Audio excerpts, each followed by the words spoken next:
Hello, everybody, and good morning. Thank you so much for tuning into the show yet again. I'm here to tell you guys that it is about time that you follow or subscribe to the show wherever you listen. I know y'all are out there listening, and you're not subscribing, and you're not following the show, and I don't like that kind of behavior. You guys know I'm tired of working these garbage jobs, wasting my time. The links are in the description of the show wherever you listen. All the links, all the social media links, all the different platforms. Wherever you listen, all I ask is to subscribe, to follow. Please, please, I'm begging you. Subscribe, follow, and most importantly, enjoy today's episode. What's happening, everybody? Thank you all so much for tuning into the show this morning. Real quick, about an hour or so into the episode, you'll notice the audio kind of switches up. It sounds a little wonky and weird.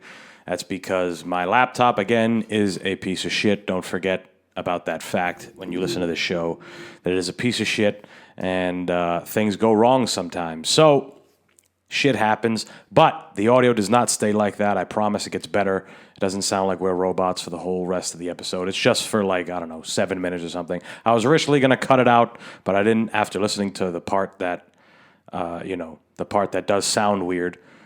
I didn't want to cut it out. It was good shit. And that's it, guys. Enjoy the show. Now you're listening to The Smoking Simian. I've always revered the guys on jazz stations or classical shows, the way that they can just calm the fuck out of on radio shows. You ever hear that? It's it's like a generic joke of people who are voice of a jazz disc jockey on the radio. Oh, the ones that talk nice and smooth like this? Yeah, it's great. Yeah. They're trying to make love to you. I remember that shit as a kid. 'Cause my dad would always put that shit on.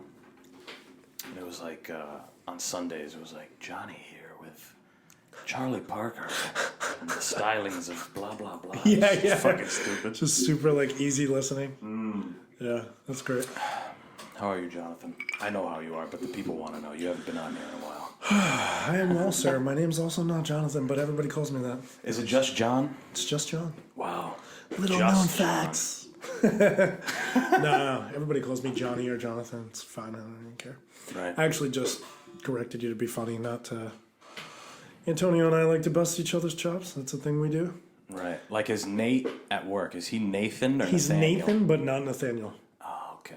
Only because I asked him that one day. I kept calling him Nathaniel, and he goes, I'm not Nathaniel. And I was like, I bet you're right. Where do names even come from? Legitimate question. I'm just starting to think about it right now as we're sitting here. You ever look up the meaning of your name? Like the meaning etymology of John? and all that shit. Yeah. No. It's so weird. I should. I don't know, what would John even mean? Supposedly Antonio, and this isn't even, this is just what they say. What happened to our Jamie? It doesn't work. TV doesn't work. They know this. I tried it one time. That's bullshit. The episode you were supposed to be on with Dave James and James. Dave, yeah. We tried it on there in my lap because I was using my laptop. The name John is derived from the Hebrew Yohanan, meaning graced by God. It is a solid traditional name that exudes strength, smarts, and kindness.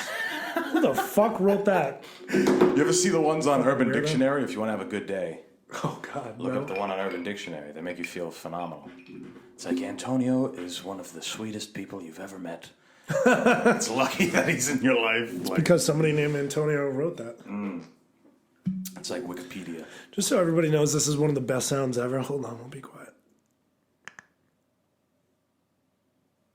Oh my God. Almost didn't make it. I was like, oh. Well, because I was being gentle. Yeah, you gotta be real gentle. That's how you know you're smooth, when you're opening up a bottle of champagne, it doesn't make any noise. Yeah. It's nice. That's how you're supposed to open it. It's like Betty White taking her last breath.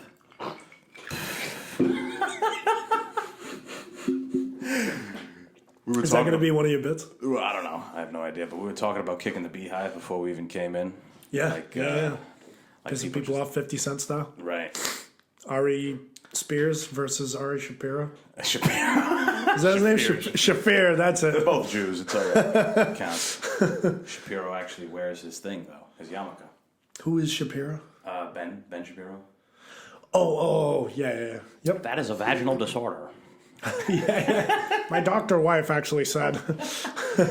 He's probably smart. You know, like I've listened to his stuff. He's not super dumb. Yeah. He's got a lane that he likes, and he might have his blinders on, but no, he's not dumb. He's great at shitting on like college kids. College kids that think that they're gonna one up this guy.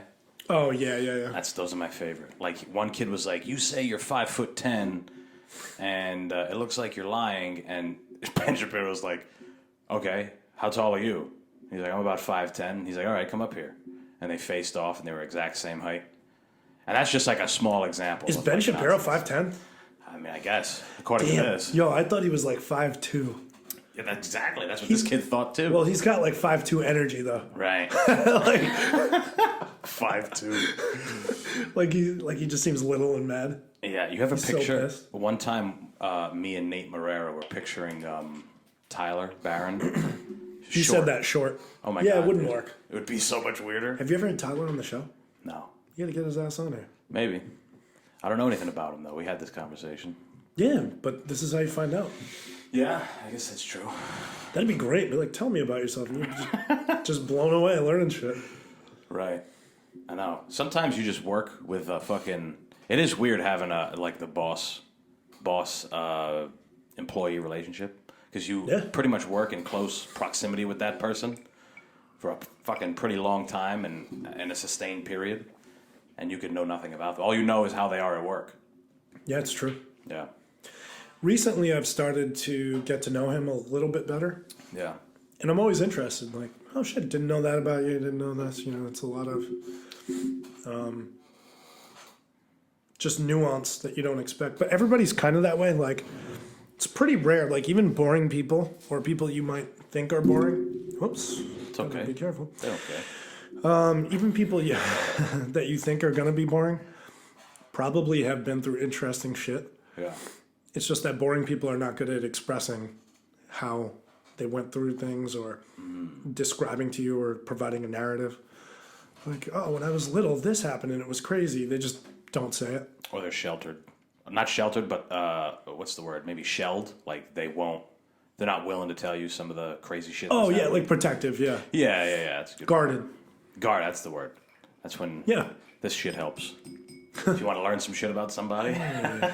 There's no coincidence that why in the movies when a businessman is trying to swoon people, it's like, yeah, glug, glug, glug. Oh, pours the scotch? Yeah. Yeah.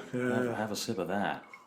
You ever watch Glengarry Glen Ross? I feel like I've talked about this movie before. Maybe. I don't think I've seen it, though.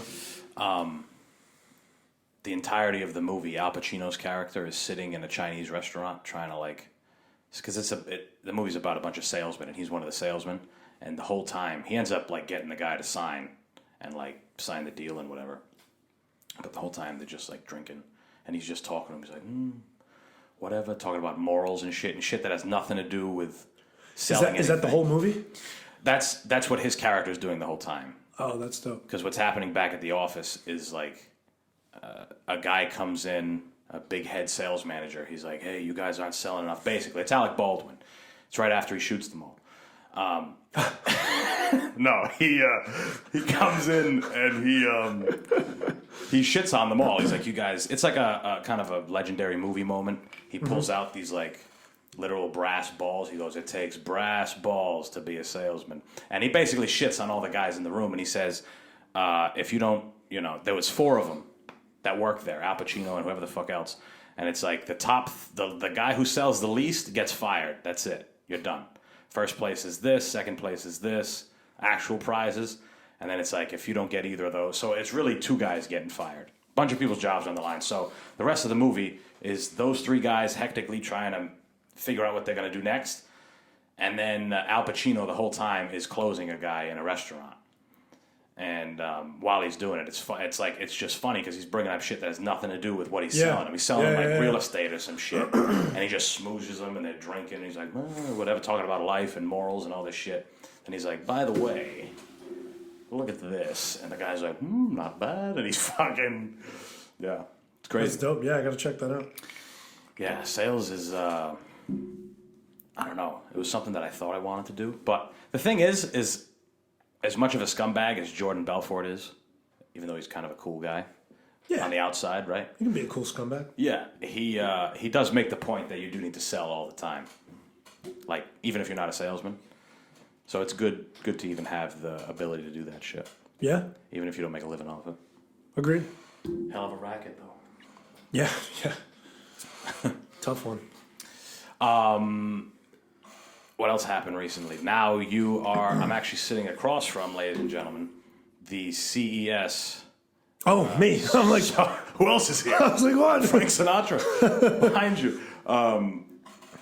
Yeah, CES, social media Manager, guy, I guess. my manager, yeah. Yeah. How's For that? CS boxing and CS MMA. It's Sold yourself. Yeah, What a actually, segue. that was my boy Dave Bradley. Shout out to Dave Bradley. Dave. Can't go wrong with a Dave. Dave's a fine name, like this fine whiskey we're drinking. Dave's a good friend of mine. I've known him since like middle school. And we had actually previously worked together doing club promoting when we were younger. And just a good friend, known him for most of my life. And he has worked with CES for many years. And they were looking for a social media person. He recommended me. And when I confirmed with him, because he had hit me up, CES moved quick. They interviewed me that day via Zoom. I was on a hike. Damn. Yeah, it was at Caratunk. Where's Caratunk? Seekonk. Wow, all right. So it wasn't like a mountain, it was like a trail. Yeah. No, Right. yeah. It was just a trail. And yeah, I actually apologized to them. I'm like, yeah, you guys kind of move so fast that I'm on a hike right now, but and it was like a nice fall hike. And I showed them, I was like, isn't this pretty? And they're like, oh, that's beautiful, John. All right, yeah, back to the interview. You know me, I'm ADHD as fuck. And yeah, I think just with my placement in boxing, MMA locally, and the fact that I train people, I fight, and I've done like a lot of social media stuff, they kind of were sold. Yeah. I know all the players. I know the right hashtags to put, stuff like that. And I can do exclusive videos. Like, I already have a bunch of the MMA fighters and boxers. We're like in negotiations to make social media videos with them. Right. And that just happened because I can say like, hey, Antonio, let's say you're a CES MMA fighter. You did a liver kick. The guy fell down. You tapped him out with the rear naked choke. Can you take me through that scenario? And I can stand in front of you and you do the liver kick and I drop. And I know how to do the break fall. And then you take my back because I know jiu-jitsu and I can tap to the choke, you know? So it's like most interviewers couldn't do that. Right. You just have to explain it to them. Yeah. But I can get right up in the mix. Do it with it. And I'm going to do like pad work with Jorgen. Because I know Jorgen. I was like, yo, let me just hold pads for you and shit. Maybe you can beat my ass a little. He already has done that before, so it's not even like weird. I did a video with Tyreem recently. I have to edit that, put that together. Yeah, great debut. What was that? Guillotine? Yeah. Was it a guillotine? Arm and guillotine. Are you sure? Yep. I thought it was you were there, so you would know. Yeah, it was an arm and guillotine. In fact, when I met up with them, I was like, no, the arm wasn't in. He goes, bro, it was in. So he showed me the replay again, and I was like, oh, shit. So we recreated that a few times from a few different angles, and I just briefly interview him, and I'll chop that up, and I'll overlay that next to, or like cut in or transition in the actual CES footage. Mm-hmm. And, I'll probably do that with Duma. I'll probably do that with a few different people. So it's just like, it's kind of good placement. It's good placement to have a social media guy for, an MMA or boxing company that can also do that thing. Helps. Yeah. Like, it's like when they talk about how fighters should be judges or fighters should be commentators. Exactly. Yeah, yep. they have a certain view. Mm-hmm. I've always talked about how, like, the view from the outside is so crucial, which is why people have coaches. Yeah. Like, sometimes you have minds that are just as strong as the people who do it, but they're just not able to do it. Like, those who don't teach, I guess, if that makes sense. Yeah. But it's definitely a fucking advantage to be someone who does it. It's just like Joe Rogan. He does jiu-jitsu and striking and all that shit, so he's able to talk that shit. Or when Sean Porter, or what's the other dude? He beat the fuck out of Manny Pacquiao the first time. Tim Bradley. Yeah. He didn't beat the fuck out of him, but I thought he won. I'd have to watch it again. But I'd have to watch it again too. I felt differently back then, but the very first one, Manny beat him clearly. The next two, I don't even need to rewatch those. But the very first one, the first time I watched it, I thought he. I mean, those fights made Tim Bradley's career. Oh yeah, that one, the one he fought that Russian kid who rocked him, and then he ended up winning. I forget his name. Have to rewatch but he beat it, the shit out of that Russian kid, Tim Bradley, for a guy who doesn't really hit super hard. Yeah, he was more of a technician. Volume. Yeah. Never given an inch. Yep. He was one of my favorites to watch, if I'm being honest. He wasn't like... He retired a while ago, right? Yeah. I mean, he's been doing commentating forever. I was a fan of his back then, but I've seen so many hundreds of boxing matches. It's like, wait, which one was that? Oh, yeah, it's totally hard to keep track. It's funny because I remember the different places where I was situated when I watched them. Like, I was with Bobby Hartong one time at a bar in Lincoln. And I'm watching Tim Bradley versus Pacquiao, and we're debating who just won the round and shit. Mm-hmm. But that was probably like, I don't know, 2013 or something. You know what I mean? Or 14. It's just a long time ago. Yeah. Combat sports move so fast. So fast. Like the NFL, like the big sports, NFL, NBA, all that shit. There's like a new star or a new couple stars every season. But yeah, in boxing and MMA, there's a new guy that knocks out a guy he wasn't supposed to, or submits a guy that he wasn't every supposed week. to, so often, all the time. And it doesn't necessarily make him a star, but in the sport, everybody knows about him now. Yeah. It's like, who's this Hamzat guy that's just picking people up and dropping them, or right? All the time. There's always some new fucking person. Always. But I got to ask you, because when you started the CES thing, you were saying how it was like more or less easy because you know how to do the social media stuff. You're in the right, area.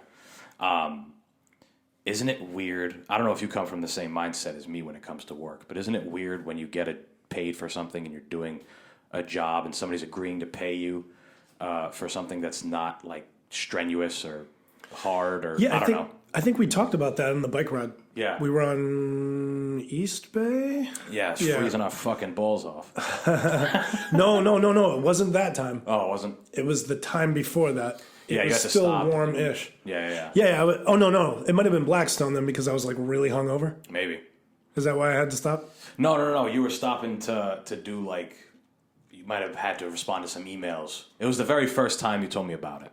Yeah. We were talking. I think we went to Blackstone. Yeah.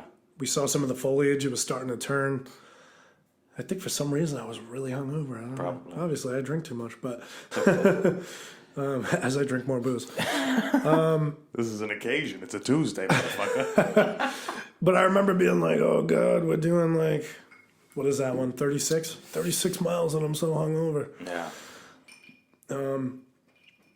But yeah, the weird part is, and I had told you that day, is I feel like I don't deserve the money. Yeah. It's weird because usually I associate money with things that I hate. Right. Like, or not hate, but just don't want to do. You have to do it. Yeah. And with the CES stuff, I actually enjoy doing it. I get to like I'm going to get to hold pads for Jorgen. Right. I already like that dude. I like hang out with him outside of fighting. I've trained fighting with him. I think he's a good dude. It's like, oh, I get to hang out with him and hold pads with him. I would do that if he just hit me up. Yeah. And now I just get to record it. And then it's called content. And it becomes exclusive content, quote unquote. And that makes me valuable. It's just weird that my connection with another human being is like of value to somebody. And we had kind of talked about that 2 years ago now. Is that when you had the job in Boston? Is that 2 years ago? Yeah, probably. Something like that. So long story short, Antonio and I had sat down and I was helping him out with some contacts for, that was like a sales gig, right? Yeah, basically, that you were doing. And we were supposed to do like an hour or two where I just go through my contacts and give them people to call. And then it ended up being that in a few hours at NARA, which, is a weird place to go, but I just like loud music and business stuff. Yeah, I like loud music and I like alcohol and having fun, nightlife. And we had only gotten through the A's. And you were like, we got to do this again. And Antonio helped me realize, now I'm talking to your viewers, that like networking was my real strength. Just my ability to connect with other people, being an extrovert, being able to like talk to people. And so to draw it back to CES, that has benefited me. You know, I got Tyreem in my gym because that's my boy. Like, we're just friends. Right. And hey, can you go over your win in your professional debut? And now he doesn't know this yet. I guess when this airs, he will know. CES really wants to push him. They like him. They think he alluded to this a little bit, but I don't think he knows how much. They're like, oh, he's a nice dude. He seems like a humble guy. He's really cool. He's like a good looking kid. He's shredded. He beats the shit out of people. Like, he's the whole package. Yeah. And that's just my friend. So like, they're thinking of him that way. Oh, we can market this kid. He's going to be great. He's going to go to the UFC, blah, blah, blah, blah, blah. I'm just like, oh, that's Ty. It's my boy. Yeah. Same thing with Jorgen, former UFC fighter. I don't think of that when I talk to him. I'm just like, Right. Jorgen's like a goofy motherfucker. A lot of people probably wouldn't even know he's goofy. They just think he's this like mauler. Right. But he's actually mad silly. Well, that's the thing about growing and getting better with a bunch of people, like a group of, like-minded people. Whether it's guys over there who, like, I always think about the big gyms, like AKA, and there's fucking, Daniel Cormier and Khabib training over there, and you got some kid who's getting ready to make his pro debut, and he's just training in there with them. But to him, it's like, they're just my training partners. Yeah, Khabib's the baddest motherfucker in the world. DC's two-weight champion. Like, Yeah. But at the same time, I'm just some kid who's training here trying to do something similar, maybe. You know what I'm saying? Yeah, it's true. Same shit happens in comedy. Like, you hear about it all the time on, it used to be the Comedy Store in Los Angeles, where there would be just a murderous fucking row of people. Like, there'd be Chappelle and Rogan and Joey Diaz and Tim Dillon and Ari Shaffir and all these guys. Not Ari Shaffir because he lives in New York City, but you know what I'm saying. Just all these top guys that are all there working, and then you'll have like, some kid who's been doing it for a while and is getting an opportunity there. So he's kind of growing with them, but he's like, I just did comedy with fucking Chappelle. Like, you could go on there on a Tuesday and watch Chappelle do a set. You know what I'm saying? Like, Yeah, it's amazing. it's crazy. Growing in a place with actual killers, but they're just, your boys, I guess. Yeah. Companions. Yeah, it's really weird sometimes, I've trained with a lot of UFC fighters, a lot of Bellator guys, some PFL guys, and it's just like, and I mean, I can't even count the amount of CES guys and like local fighters and LFA and whatever. And it's just like, yeah, they're just normal ass dudes. Mm-hmm. Somebody might look at them and be like, wow. And I mean, they are special in that sense, but because I'm so deep in the thing, I don't see it that way. Right. I have respect for all of them. There's a baseline respect that I have for every fighter, everybody who decides to step in a ring, step in a cage, step on a mat. But yeah, also, they're just regular dudes. Yeah. I think also the thing about not thinking you deserve the money for doing something like you're doing, it's also that we're grown up kind of not doing things that are conducive to not only what we want to do, but our skills that we kind of innately have. Mm-hmm. Like, for example, you just said that, you found that your skill was networking and being extroverted and that type of thing. And now this is an avenue for you to do just that and get paid for it, more or less. Yeah. And we grow up the whole time. You start with school, and it's like, not only do you not want to do it, but they're testing you on shit that you may never, ever be good at. Something you may never, ever you may never want to know about in the first place. Right, You know what I'm saying? So once you get to a point where it's like, now I'm getting paid for something that not only I enjoy, it doesn't even need to be that you enjoy it. Like, I don't enjoy going to Dave & Buster's and doing that thing, but I can do it because it's something that I'm already kind of born knowing how to do or I'm able to do, Yeah. Some shit that's But that's got to be more fun than a lot of other gigs. Yeah, totally. Especially, I mean, Dave & Buster's pays handsomely for me to walk around and give raffle tickets and talk to a microphone. Yeah, right. No, it's great. Yeah, it's funny, like, even the video with Tyreem, and the future video with Jorgen and John and whoever, like holding pads is nothing to me. So if I hold pads for Jorgen, I even know how to hold pads for a heavyweight that hits hard like him. Like I know how to position my body, move my head out of the way, tuck it against my ribs if it's a body, And if you didn't know that, you just wouldn't be able to do it. It's like you either can do it or you can't. It's one or the other. And like I can have him do, all right, body shot, boom, oh, nice shot, ladies and gentlemen, blah, blah, blah. Future heavyweight champion of the world right there. Right. And for me, it's like, it's nothing to flow with that, have a conversation while I'm doing that. Or with Ty and parts of the video, we're discussing, I'm like, oh, wait, so he tried to do that. Yeah, and then what I felt was I wanted to do this. I wanted it without the arm, but the arm was there, so I just kept the arm. And we can kind of riff off of each other. And it's like, if you just didn't train mad hours of jiu-jitsu and suffer and bleed and win also, like have success, have failures, do the thing, like really be in it, you just wouldn't be able to like riff that way. Right. You wouldn't even know. And not to mention, I also know his actual game. I've spent hours and hours and hours and hours and hours on the mat with him in particular. Yeah. So it makes it even easier. I could do it even if I didn't like know him because I'm good enough at jiu-jitsu, but I know his game in particular. And I'll, like in parts of the video, I'm like, oh yeah, you like to do that thing where and it's just like when a fighter is commentating for a teammate, like when DC would commentate for Khabib or something. It's he likes to do this. Yeah. Yeah. Exactly. Same thing. So it definitely pays to be in the right place at the right fucking time sometimes. There were even parts where I was like, Ty, show him the thing with the elbow. And he's like, no, I can't show him that. Like, because then people will know that I do that. Yeah. And I was like, oh, fuck. I didn't even... Because my depth of knowledge on his game is so nuanced that I can be like, come on, you do the little thing that nobody else does. And he's like, yeah, shut the fuck up, dude. Like, it's like, oh, shit, all right, yeah. Yeah. See, I felt that... I almost felt that way afterwards. After I had him on. We're talking about Tyron. I was like, I know you like to fuck people up with that guillotine. And he's like, yeah. He wasn't like, no, don't talk about that. But he was like, yeah, I definitely do that. But afterwards, I was like, maybe I shouldn't have brought that up. And then there you go. He goes out and wins by guillotine. Yeah, you can bring that up, right? Because out of all his MMA fights, Amy, and now his first pro fight, he's got 3 guillotine wins.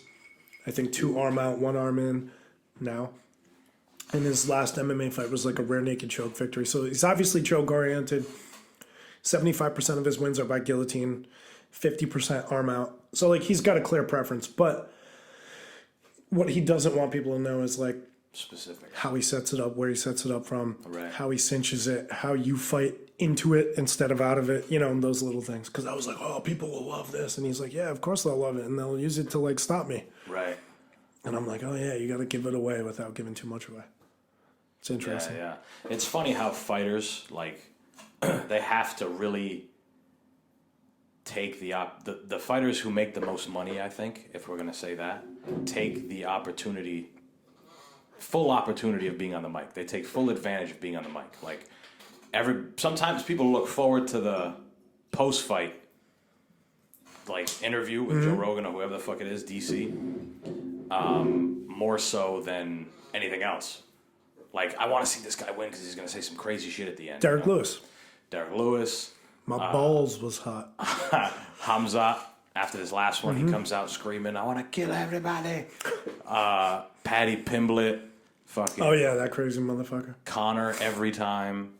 Like, Tyson Fury, he's going to start singing like he always sings after his fights. Between Tyson and Connor, though, I can't decide if I want to see them talk more or fight more because they're both really good at both. Yeah, that's a good point. But if we're being honest, Tyson has backed it up longer and more sustained. From a logical standpoint. Yeah. I mean, he might be the greatest heavyweight ever. Yeah, there's a chance. By the end of his career. But Connor knocked out the best 45er ever. Right. I always say that And he won the 55 belt, albeit a weaker champion, but still did it.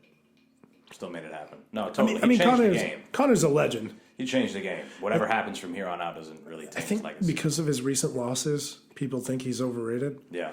I don't think he's overrated. I think he's one of the greatest ever. Two-division champ. I mean, you just have to give credit.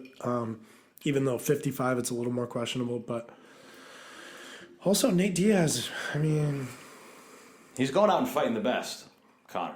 If he might be losing, right? But at 45, he was an absolute murderer. I think about that all the time. I mean, he'll never go back down. He's walking around at 190 right now. You see the pictures. He's all yoked up.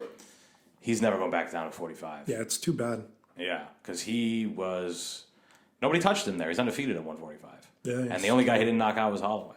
Is he actually undefeated at 45? Yeah. Definitely in the UFC, but... Well, in the UFC. Yeah. I don't know about altogether. Good point. But the only person he didn't knock out at 45 was Holloway. And Holloway has the record for most Knocked strikes. him down, though, right? No? Holloway's never been knocked down. Crazy, dude. He's taken the most strikes with never being knocked down. That's another record there is. Didn't Connor beat that ass though? He beat him up. But he ended up taking him down. Connor took him down in the third round because he popped his knee out, I guess. Oh, that's right. That was his second fight in the UFC? It might have been a little later. I think it was his second fight. I think it was Brimage, and then he fought the Brazilian kid in Boston. Sure. And then maybe it was his third fight or something. Yeah. It was early, though. Yeah. He fought a young Holloway. Yeah, they were both young. I mean, Holloway was younger, both in his career and... Holloway's young. I know, dude. He's only he's not even 30. He's 29. That's insane. Hasn't reached his physical peak. That's what they say, right? 30, more or less. At least in combat sports. Yeah. 30-something. I hope he retires soon. He's got a lot of fight years. Max Holloway. Fight years wise, yeah. He's 50. Oh, totally. Like I said, he has the highest record for most strikes taken without dropping. I think he also has the record for most strikes absorbed ever. Probably. And thrown, which is crazy. Yeah, because I think Connor mentioned that. Yeah. He's like, most slaps taken. What kind of record is that? He's like, you're not the best boxer. Boxing's about hitting and not getting hit. Which he did more or less in that fight against Cater. He wasn't getting hit comparative, But then again, it's a record putting on performance. It's easy to not get hit as much as, relatively as much as you're putting out when you're throwing 800 strikes. I don't think he's the best boxer in the UFC, but I think he's a good boxer. Yeah, totally. Who's the best boxer? If you had to think. It's hard, right? I'm putting you on the spot. Stipe's got to be up there, I would say. For heavyweight, I guess. Golden Gloves. Piotr. Piotr's got the hands. Piotr. Connor. I wouldn't have thought you would have said Connor. I mean, fucking box Floyd Mayweather. Piotr. Right. Connor. No. Don't get me wrong. Connor has a lot of flaws. Bad cardio. Relies on his chin too much. Overextending. Yeah, I mean, he's overconfident. A lot of his issues are big ones, but as far as pure technique goes, pure counterpunching, pure setups, he has some brilliant moments. He has moments I can point to and be like, that was amazing. That was as good as anybody could do it. Yeah. He just can't always put it together the same way. I think Holloway puts it together better than Connor because Holloway's consistent. He's rock solid, sturdy. Whereas Connor can have a bad day, a good day, a great day, a terrible day. It's always different. Fatigue. Yeah. And fatigue will make a mess out of anybody. Right. Which is why Holloway never gets tired. But GT. Yeah, I don't know. Holloway's up there.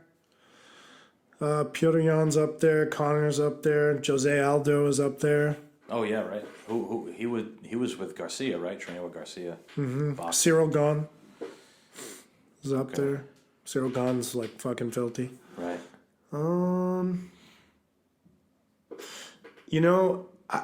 I think this is controversial, but Derek Lewis is up there. Based on the Deontay effect. Power, yeah. Not just power though. You're the one who convinced me of this. Remember, I used to think Deontay was buying off his fights. Right. I think there's something to be said about somebody who can consistently knock people out at a high level, because being a boxer is not just about all your technical prowess. It's about your setups and your counters. And I think Derek Lewis can knock out just about anybody. Oh, yeah. All day. So even though he's ugly and he swings wild and like some of it's terrible. People said the same thing about Foreman. And I had told you about this. I used to think when I was younger, Foreman was like a bad boxer. Mm-hmm. And then I rewatched it all with like, as I learned more. The problem was I wasn't as good of a boxer. So I didn't realize it's not all about having the crispiest 1-2 or 1-2-3 or 1-2 slip return, you know?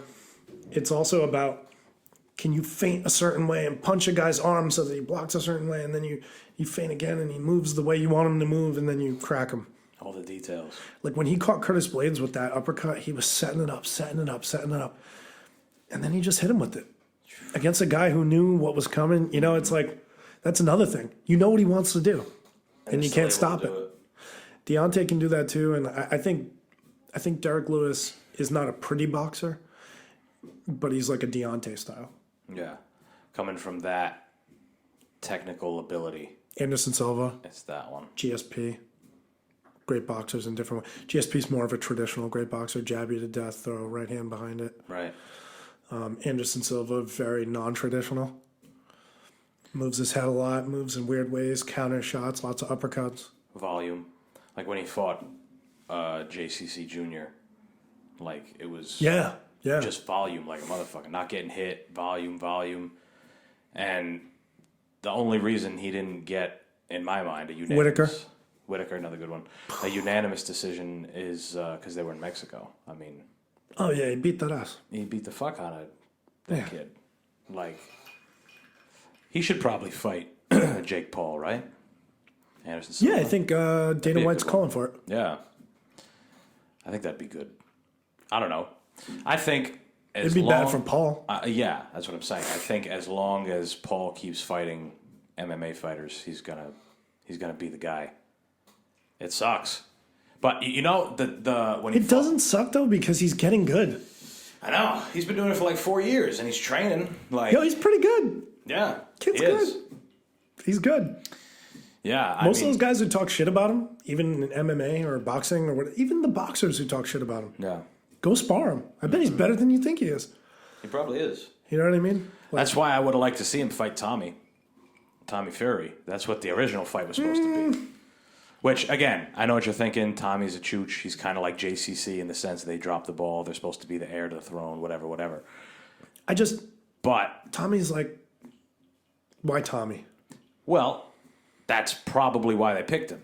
Why Tommy? Like, it's kind of like the same thing of JCC Jr. fighting Anderson Silva. It's like, he's a pro boxer. He's going to be a test. He's got over 50 fights, whatever. But as a pro boxer, he was It's like he was at a point where he fought Canelo and he fought all these guys. Julio Cesar Chavez? Jr. Yeah, but I mean, he is a 1 or 2-time world champion. Sure.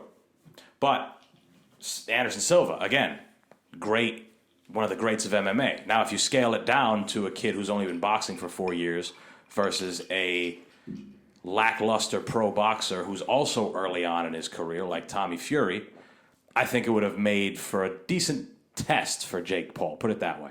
Because it would at least have been a guy who's been focusing on that specific discipline. But he might just beat Tommy. Yeah, totally. He totally could just beat him. Just doesn't excite me. I think the reason it caught a lot of hype is because of Fury. You want to see him fight a guy who he could lose to. He could lose to Tommy, but it doesn't tell me anything. Yeah. You know, like, I need, like, a step above Tommy Fury. Like, I don't know. I feel like Tommy Fury was the step above the competition he's fighting now. Okay. Just in my mind. You know what I'm saying? Valid. I mean, I don't know. Because he's fighting, T. Wood, who lost every round since beating Darren Till. Mm-hmm. And then he fought a basketball player, and he fought some other fucking kid. He fought Ben Askren, like... These guys, literally in my mind, I never for 1 second thought T. Wood or Ben Askren. He beat Darren Till? T. Wood did, yeah. Darce choke. Was that when he got his black belt? Yeah. Oh, yeah. Fuck. He dropped him with a right hand because Till does this shit. Before he comes in, he's like, and he got cracked. I forgot about that. And dropped him. I wish that didn't happen. Right. I know. I felt the same way. Till came in with a lot of hype, and now he's kind of struggling. Well, he's struggling because he always takes the hardest fights, which it's commendable. Mm-hmm. But he needs to build himself up a bit. You're seeing, like Sugar Sean, he's got a good business model, I think. He talks about it. He's fighting lower-level guys, putting on phenomenal performances, Making mad bread. Getting people behind him. So then, eventually, when he goes and starts fighting legitimate guys, he's going to be getting paid far more money than he would have otherwise. Instead of like a Kevin Lee, who actually is talking about, I should have taken some pages out of this kid's book. Kevin Lee went and fought everybody. And he said that to fucking Ariel. Yeah. Arwani, yeah. He went and fought everybody. Everybody that's fucking a murderous killer at 155, he took every fight and paid for it a lot. You know? I think that... And he's young, too. He's not even 30. I think that it's important to note, and obviously I bring everything back to politics, but in a capitalist society where your performance is commodified, you have to be careful how you treat the commodity that is you. Because if you're not getting maximal benefit from every centimeter of your life that you lose in the fight game, then it's sort of being devalued. So I think of... I'm not even going to name names because it gets too personal at that point, but I know fighters personally who you also know. We both trained with them, who have taken really hard fights. I'm not even just thinking of one person. I can name like 5 off the top of my head, but these guys are fucking warriors. Some of them going to absolute war in their amateur careers when they're not even getting paid. Mm-hmm. They don't take advantage of it on social media. They don't do tons of interviews. They don't do tons of podcasts. And so... yes, they know who they are. The people who know them know who they are. But it's sort of the Kevin Lee syndrome. I'll fight anybody, anytime, anywhere. It's good if you win. Yeah, and if you don't win, you don't get rewarded for the skill you didn't get to exhibit. Right. You just get what you get. And if you lose a little bit of your life in that fight, if you leave a little bit of your, your cognitive capacity behind, a little bit of your liver's damaged, a little bit of whatever, you don't get compensated for that. Right. You just get a pat on the shoulder. Good job, buddy. Tough guy. Thanks, man. Yeah. Thanks for making us money. Yeah. And it's like, so I think about that often, when I really start to fight. That's not to say that I want to just beat up easy fighters, but it's the reason I've been overtraining. Yeah. I've been overtraining for whatever position I end up at. So, I'll probably have, once I get my weight right, an amateur MMA fight sometime in late January, February, March. And we lost 2 fights this year, MMA fights, because I'm a purple belt. And I'm a pretty high-level purple belt. I trained with one of the best guys in New England. And Tom said... for anybody who doesn't know, Tom's been on the podcast. Yeah. Tom Evans, owner of Team United, has said, they don't, this guy had 10 kickboxing fights, that guy had 8 kickboxing fights. I'm like, I only had 5. Why don't they want to fight me? Oh, because they're white belts. Or, they're really high-level blue belts, but they have no striking. You have 5 kickboxing fights. Sure. So it's like, it's almost unfortunate that I've trained the way I have, because by the time I jump in there, I might have another kickboxing fight and then another jiu-jitsu tournament behind me. I'll be closer to my brown belt. And it's like, these guys are either white belts or they're very low-level strikers. But I know in my heart of hearts, I don't want to show up and have a war. Right. I don't desire a war. I'm not one of these guys that's like, I just want to leave everything on the line. Like, to a degree, I'm willing to do that, right? I signed the waiver. Sure. And took the physical and decided to show up. But it's not the plan. Also, I would like really easy highlight level fights and with tons of hype where when I do go pro, I get paid, I can promote it on social media. Yeah. I get the maximal benefit for the minimum amount of risk. It doesn't mean that I didn't put the work in behind the scenes, but I don't want to like leave some brain cells in the cage if I don't have to, because you don't get those back. Yeah. Oh yeah, it's fucking... So Sean O'Malley's smart. Oh, 100%. Long way of saying it. No, it's an absolute brutal fucking... I remember being a kid. I was like, if I'm ever going to make money off of being a martial artist, it won't ever be fighting. Like, fighting for money. You know what I'm saying? I always said I'd fight for fun. but, not for money. I'd fight after a night of being a dirty scumbag. Yeah, you did. Not if I'm getting paid. If that sounds stupid as fuck it is, but No. I don't know. I would never do it. And I had this conversation with, sorry to derail The arc of the podcast, but kids. I had this conversation with Pete, who was on the phone with earlier. Yeah. And for the viewers, Pete is a high-level blue belt who trains Brazilian Jiu-Jitsu, but he had said, if you watch the Gordon Ryan, Craig Jones Jiu-Jitsu match, which are two world champions, two of the most highly respected Jiu-Jitsu guys, it really looks like Gordon Ryan hurt his arm while he was in the armbar. And I said, yeah, he probably did. He probably broke his arm, or he probably hyperextended it, and he suffered permanent injuries. When it rains, it probably hurts his arm a little bit. You know what I mean? And he said, why is that worth it? I said, well, you have to, there's always ego, but you have to make a calculated decision. Me personally, if I'm fighting Grappling Industries Boston, which is a local level tournament, I'm looking to get 12 matches in a day, tons of experience against high level guys or medium level guys. I'm not going to break my arm. Sure. I'm tapping early every time. I'm walking home the way I walked in. Mm-hmm.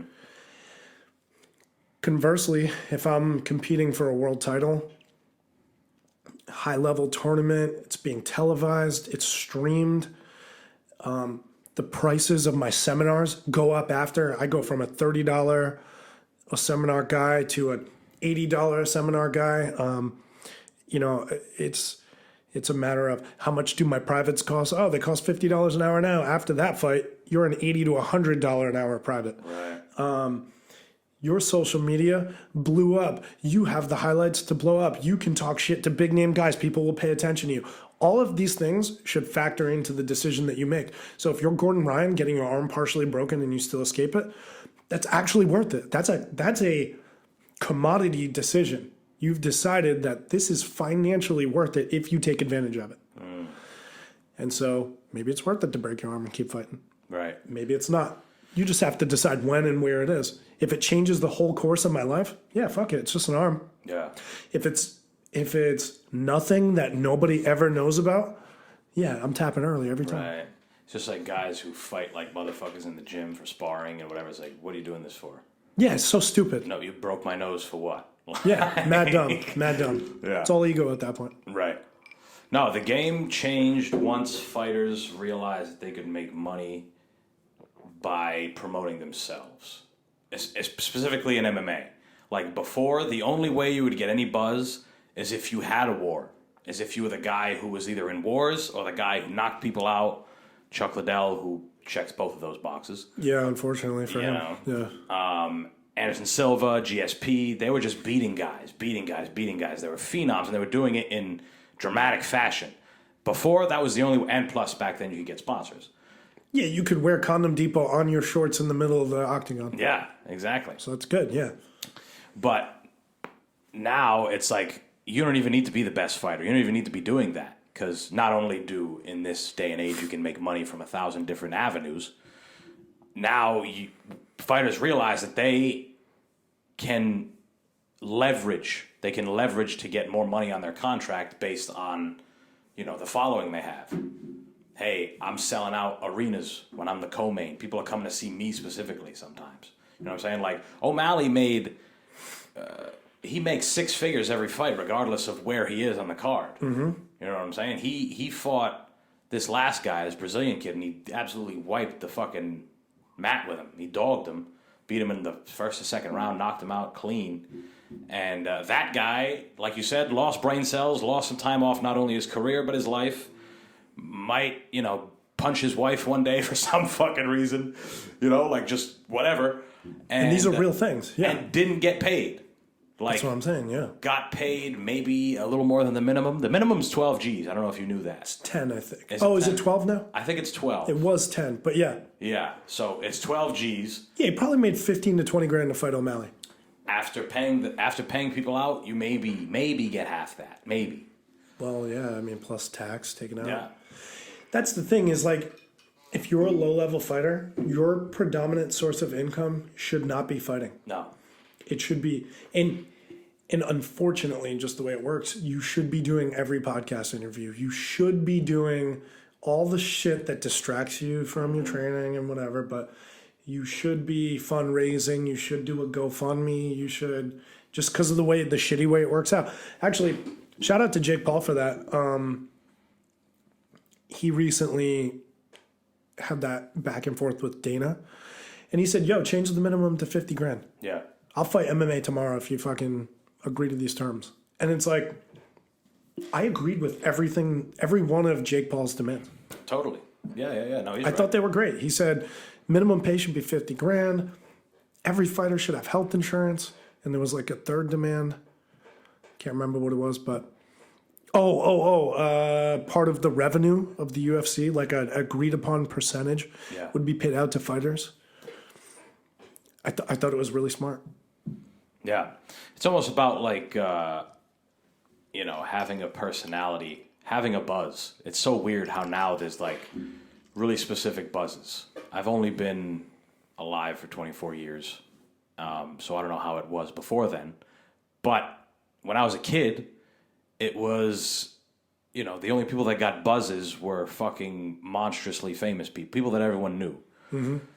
Or it was some crazy tabloid. That was the buzz, but it was usually about someone famous. Right. Lindsay Lohan showed her pussy when she got out of the fucking limousine. And then that was a thing for a while. Dead. Yeah. But that's Lindsay Lohan. She was already famous. Mm-hmm. Now you can get a buzz from doing something in a Walmart that somebody filmed, and that's the guy who was drinking cranberry juice riding on his fucking skateboard with Dreams by Fleetwood Mac playing like that. That guy just blew up. He probably made mad money, got all type of fucking... Yep. And now fighters, they're already doing the craziest shit that most people think is possible. Most people think getting in a cage almost completely naked and fighting another guy for, a bunch of people to see is already absolutely crazy. And it is. And now, I'd probably say more than 70% of the UFC, I'd even say more than 70% of MMA fighters in general, people don't even know about. Some of the best ones. Mm-hmm. People don't even fucking know about. And they're already in a space to get noticed. So it's almost like, you're right, it is taking away. It's like a double-edged sword. For you to go do that media shit, it is taking away from maybe your vision of being a champion or being a successful fighter and whatever. But you kind of need to do it if you want longevity, which is why it makes so much sense to fight these bums, quote-unquote. And just to be clear, I don't think anybody who steps in the cage or the ring is a bum. Right. I might have mixed feelings about different people. I might hate some people. I might really like other people. But yeah, I agree with what you're saying. I just want to make that clear because we're talking about it on a thing that never gets deleted and gets put into the universe. So I just want to be clear. I have respect for all fighters as a fighter, and I know you do as well. But yeah, sometimes you got to take easy fights. Yeah, because then... Like I was saying, not saying you should slack on training, but it's not like you're preparing to fight absolute murderers all the time. I'm going to fight this guy. And then you should always be training hard regardless, in a perfect world. But if you know that who you're fighting and you're picking your fights, it's like, I can put off training a little later. I can put off recovery or whatever to go be on this show, or I can go do this and, It's a weird fucking game to play. It's hard. Is the game serving you, or do you serve the game? Yeah. That's how you have to look at it. Yeah, that's the question. That's got to be a massive question in your mind. Am I doing this for the pleasure of others, or does this serve the pleasure of me? Mm. And pleasure could mean anything. It means that you set your kids up for success. It means that you buy a house. It means that you live more comfortably. It means that you're comfortable with how everything went at the end of the day. I know guys with losing records who are phenomenal. Yeah. Like some of the best fighters you'll ever meet. They just took hard fight after, the guy came in 12 pounds heavy, fuck it, I'll fight him. Oh, yeah, that's not my weight class, but if I beat him, maybe there's implications. Maybe it's going to be the springboard to Bellator or the UFC. Yeah, I'll fight him. Yeah. Maybe if I beat this one guy, this will get me the next fight in Thailand or, lion fight. Yeah, fuck it, let's do it. And it doesn't usually work out too well for those guys. Mm-hmm. They're warriors, they're beasts, they're savages, but, the financial success doesn't come as readily. Well, I also don't think everyone is capable of doing it. Everyone is capable of being the whole package in that sense of being able to be a media person as well as being a fighter, especially in that realm. But God, pick your fights a little better. Right. Don't always fight killers. Yeah. I know some guys who only fight killers. Yeah.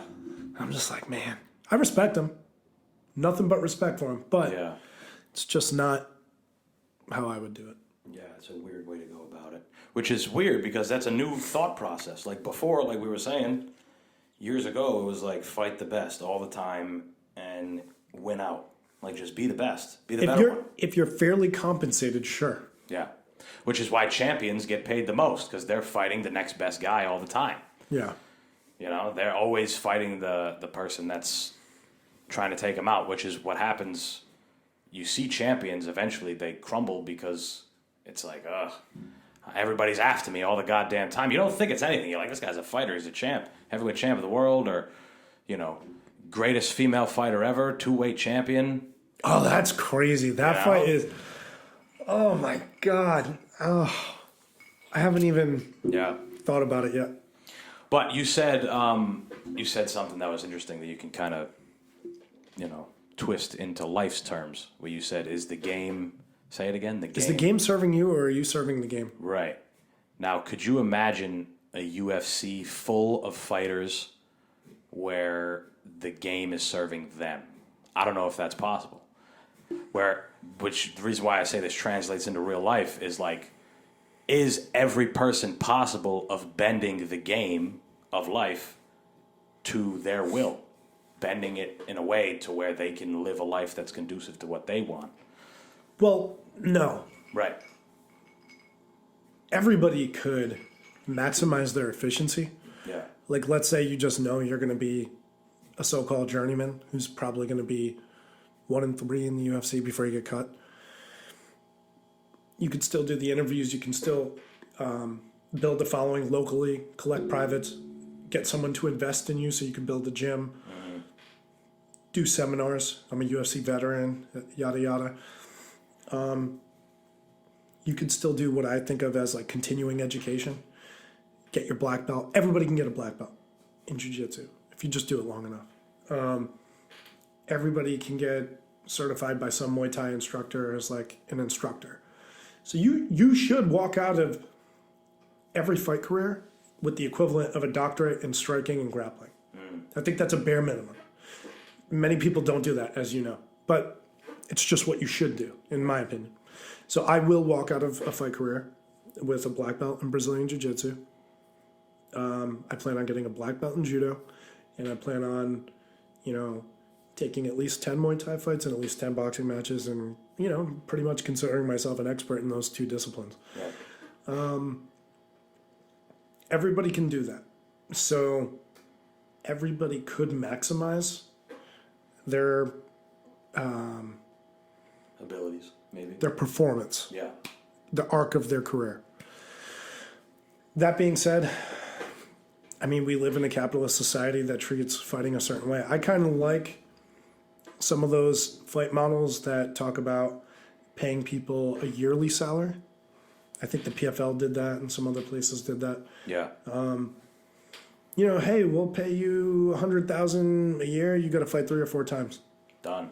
Most fighters say yes to that. You know what I mean? Like something like that. Like keep somebody on salary and something guaranteed. Yeah. Yeah. And then people can buy into it or whatever. There are more equitable ways to do it. Ultimately, the fight game is tough, but capitalism doesn't make it any better because now you're commodifying your life. Right. So now it's really difficult to choose if that's worth it or not. Right. I also think there's just people who aren't super... the word's slipping my mind. What's the word where you're like pensive? You kind of keep tabs on yourself. Yeah, they're not super mindful. Mindful. I'm forgetting the fucking word. But they're not worried about finding an answer in Introspective. life. That's the word I'm looking for. A lot of those, I want to get a black belt. I want to have this many fights. That comes from kind of a thing within you. Like kind of introspection. Yeah. Some people, and sometimes I'm jealous of these people. A lot of the time I'm jealous of these people. They're not looking for any kind of an answer. They're not looking for fucking... They just do. They just are. They're not worried about health, which is a you'd think that that's like a stupid thing. But you know what I'm saying? They're not worried about health, eat whatever the fuck they want. They're not worried about being better at anything. They're not worried about fucking getting up and, I'm gonna... And sometimes I'm like, damn, that is like a different way to live with... I don't want to say it's a better way to live, but it's a different way to live. I mean, I respect it. Ultimately, benefits. You live and you die and nothing matters. Right. That's the ultimate... That's the answer here. So it is what it is. I was saying that the other day. My sister, But before I tell this story, I got to give everyone the background. My family is notorious for fat shaming, and everyone has diabetes. Everyone's overweight, but everyone thinks they're a voice on health in my family. Oh yeah. Okay. So there was always conversations of like, you need to do this and you need to do that, lose weight. Me as a kid, saying it to my brother, and I respect the fuck out of my brother for not changing. Like, fuck y'all. I want to be this big motherfucker forever. Well, you're probably in the best shape, right? In your family?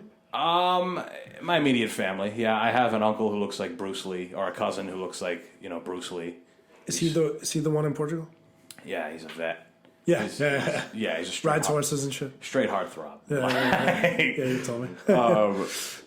But like my sister, she was telling my dad, she's like, Dad, you need to lose some weight. Been telling him for years. Motherfucker's 62 years old. He's not losing no fucking weight. Leave him alone. Like, he's at the tail end. Like, leave the motherfucker alone. It's like, so she's like, you need to lose weight, Dad, and you really need to do this, and you need to do that. And my dad's like, going back and forth, more or less saying that he's more or less making excuses, we'll put it that way. And, but in his mind, it's like, who gives a fuck at this point? Like, you guys been telling me to lose weight, whatever, and they're going back and forth. And I interrupt them. I'm like, hey, guys, did you know that if you work out your whole life and you watch what you eat and you run and you exercise and maybe you live long, maybe you live to be 100 years old, you end up right next to a guy that didn't do any of that shit. Yeah, you all end up dead. Yeah, exactly, in the hole. And they're like, yeah, I guess you're right, Which is why it's interesting when it comes to, like, believing certain things. Like, Hunter S. Thompson, a guy who I talk about all the time and admire, I guess, that motherfucker didn't behave 1 second of his whole life. And he lived to 69. He ceased his own life himself, which I think you should be able to do if you want. Yeah, fuck it. Especially the way he did it. He did it very gracefully. How did he do it? He wrote a note saying that he's done everything he wanted to do. And that at his current state, at 69, he doesn't feel like he can do the stuff that he actually wants to do. Drugs, crazy shit, whatever. He could still write, but he was at an age where he had to, take it easy on doing copious amounts of drugs and doing crazy things, blowing things up in the desert and shooting guns and all this stuff. He's like, I want to keep doing that and I can't because I'm old, so bing bong, bow. Took his head off. Yeah, that's fine. Yeah, totally. I think, and I'm also, I think that's it's your fucking life at the end of the day. Like, I forgot where I heard this, but I think Oregon, I don't know if the entire state of Oregon, it was either Oregon or Washington, one of those, northern Pacific states. Yeah. They have euthanasia. Yeah, laws, legally, right. like state regulated. Which I think, what the fuck? If a guy says, "Hey, you have 2 weeks," I'd be like, "Okay, let me get my family in here a couple days. I love you guys. Here's the affairs. Unplug this fucking thing." Like, what am I gonna wait the 2 weeks for? Agreed. It's a weird way to look at it, but I don't know. I always say if I get diagnosed with cancer and it's like, there's no experimental treatment, there's nothing, you're definitely going to be dead. Yeah. Like, we can show you the outcome is 0%.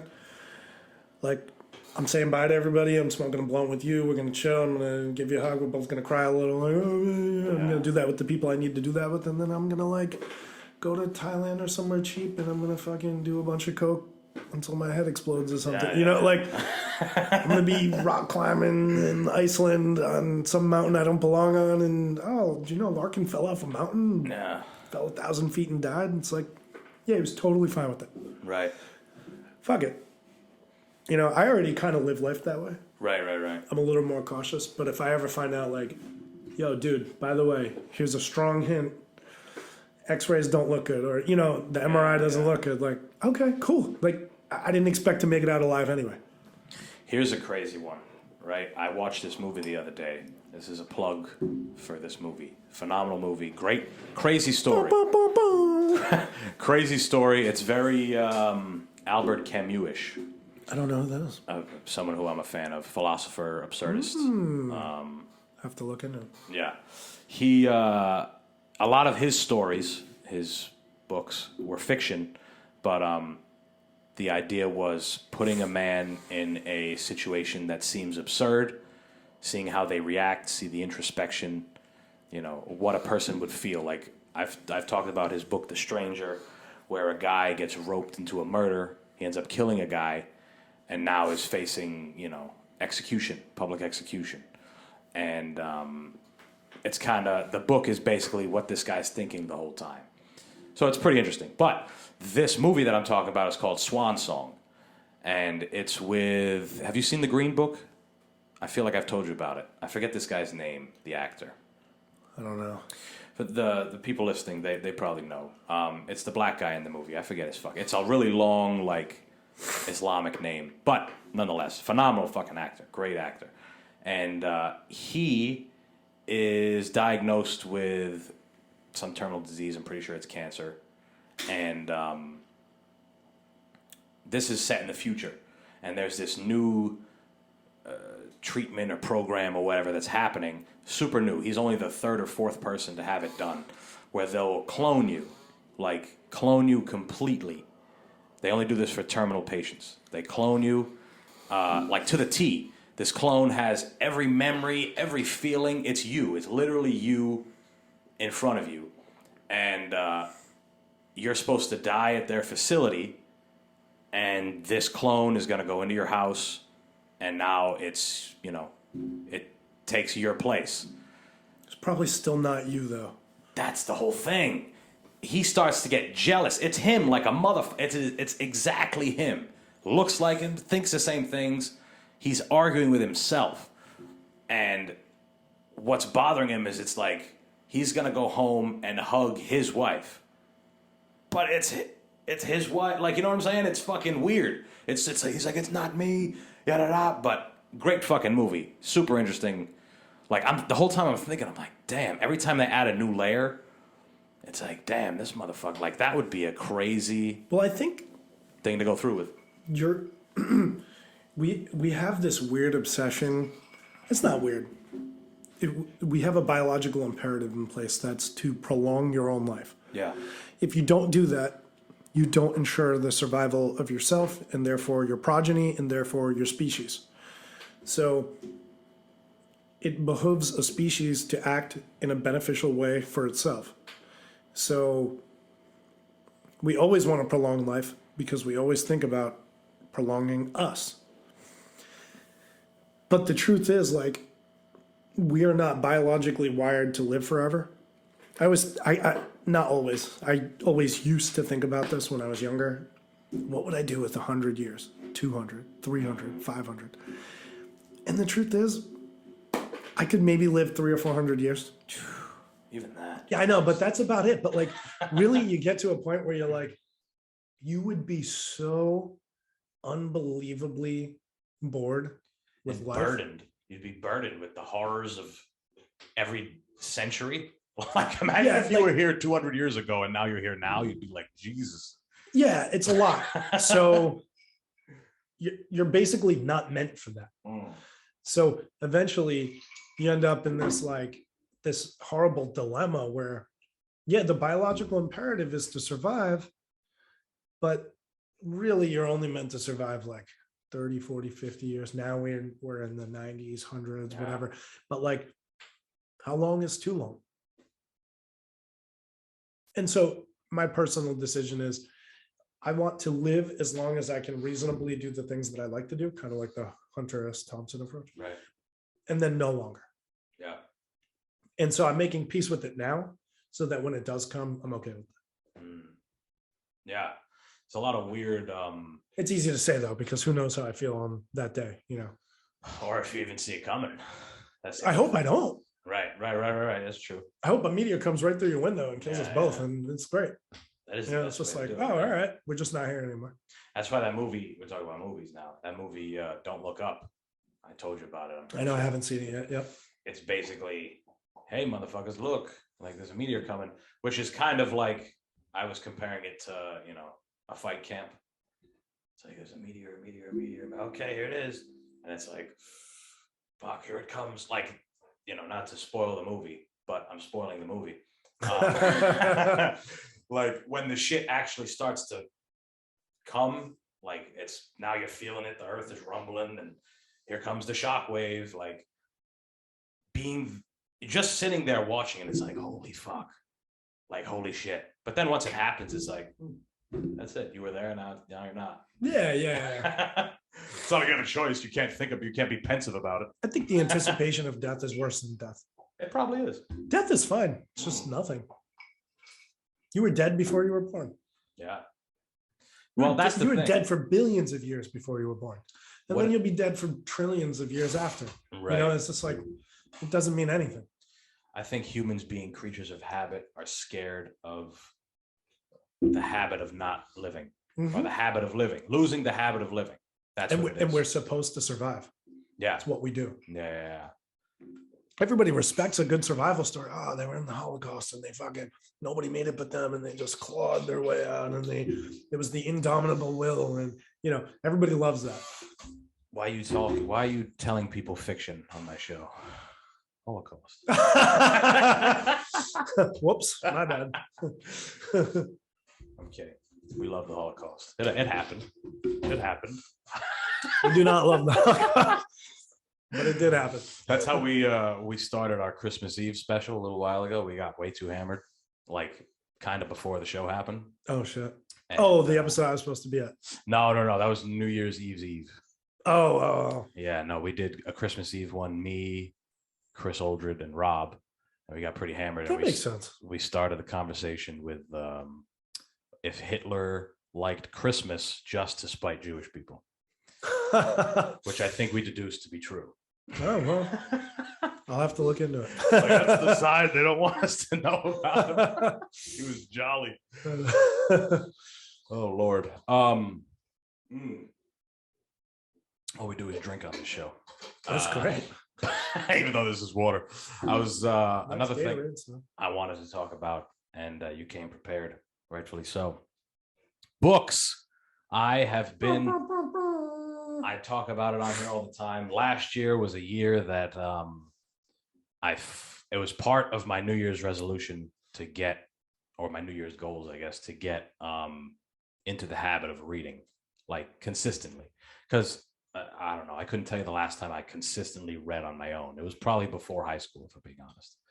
And it wasn't like consistent, like every day. It was like, I'll finish a book when I fucking finish it. Yeah. And then maybe I'll pick up another one. Like, this is the first time probably in my life that I'm reading consistently and want to read, which, is cool. But with that is coming a growing fucking list of books. Like, I switched the camera on you right now and you can see him behind John. There's, I don't know, I have 16 books. That's not all of, I have one right here. So that's 15. I have one on the desk, and that's my new list. So I'd like to get most of that shit done this year. I guess what I'm getting at is, what are you reading at the moment? Why? I'm glad you asked. So I have a weird habit. I read a lot of books as ebooks. Some I read as physical books too. Yeah. But when I read an ebook, eventually I get around to buying it as a physical copy, and then I reread it. I just can't help it. I don't know why I do that. I just fucking like to reread books. Yeah. So I have a bunch at home that I'm rereading. I brought a few here that I'm not rereading, that I'm currently reading.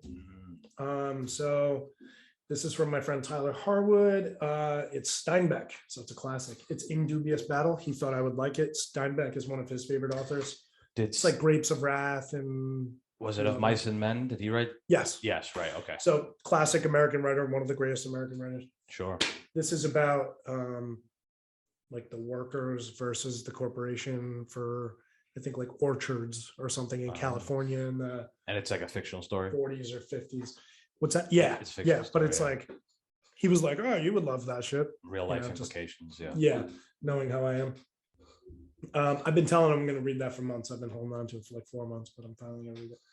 This, my friend Becky bought me for my birthday. Yeah, my birthday.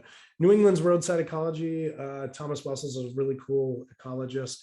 He wants to make ecology accessible to people. So this has like motherfucker looks like an ecologist. If you can see Nice. that.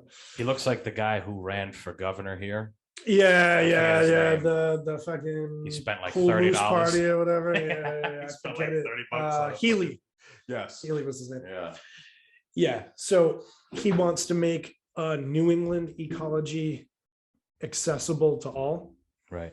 And so he writes all about New England ecology, and it's roadside ecology. So it's not like some of the harder to get trails. It's stuff that you can stop at a parking lot and go explore. That's nice. He talks about fungi and trees and just plant life and some of the animal life, and just gets people out of their house enjoying nature.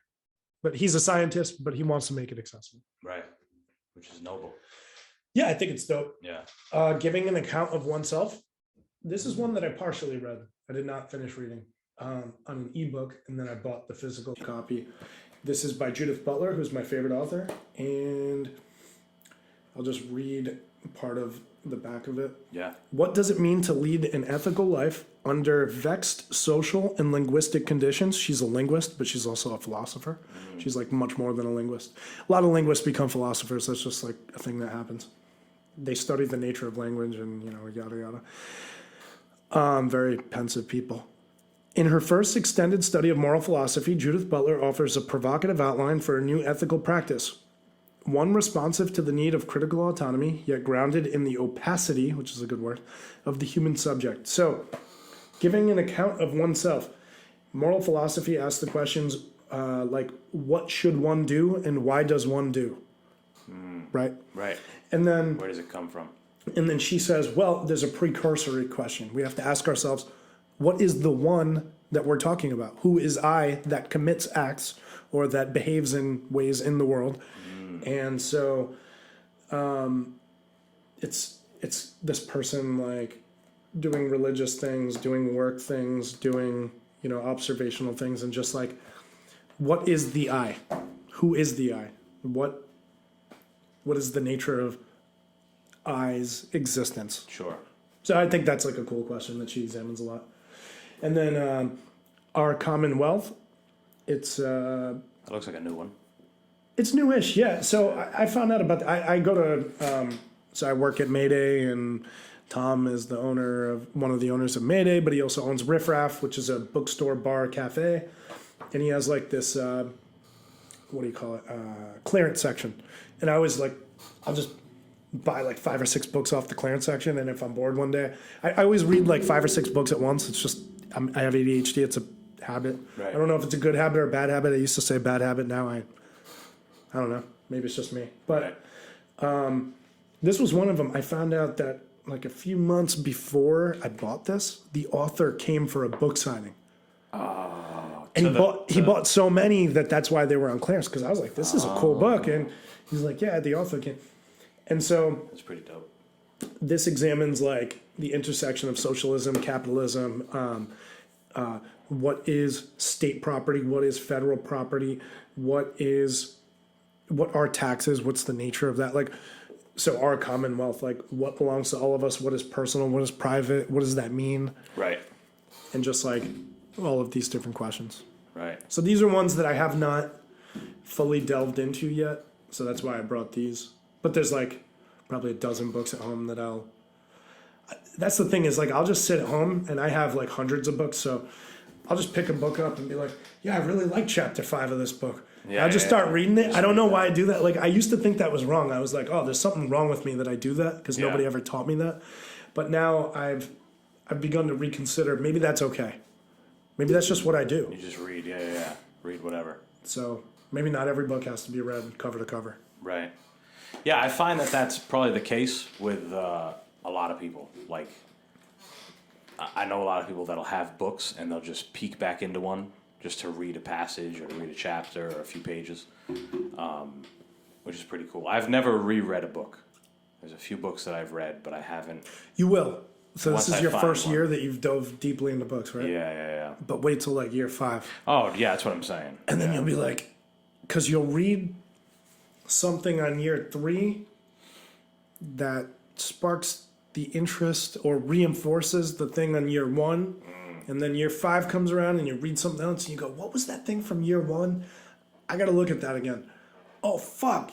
This speaks to me in a whole new way than it originally did. Right. Because that initial like spark is like, you're just reading it. You're like, okay, yep, the author thinks this. Yep, yeah, yada, yada, yada. That's like kind of means something to me, kind of doesn't, whatever.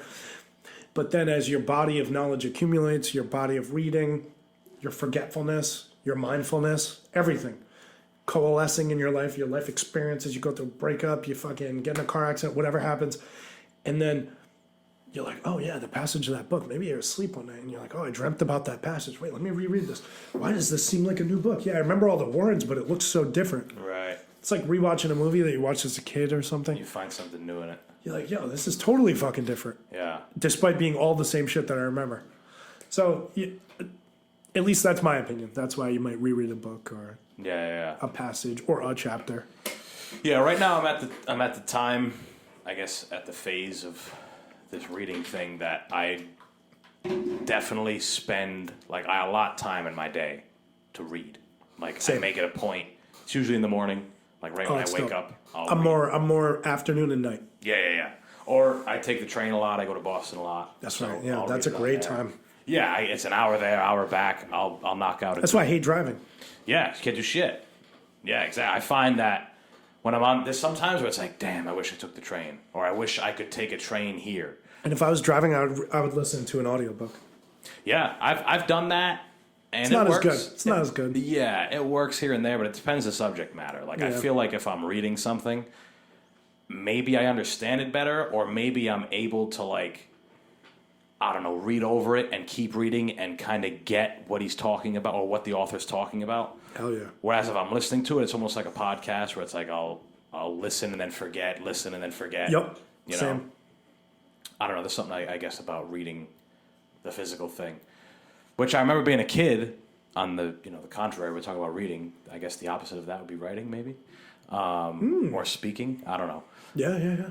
But when I remember being a kid and my teacher was in elementary school, and they're like, yeah, we would talk about typing, and we were like, oh, we want to type our papers. Why can't we type our papers? And she's like, well, writing, there's something about it connects to the mind and yada yada yada.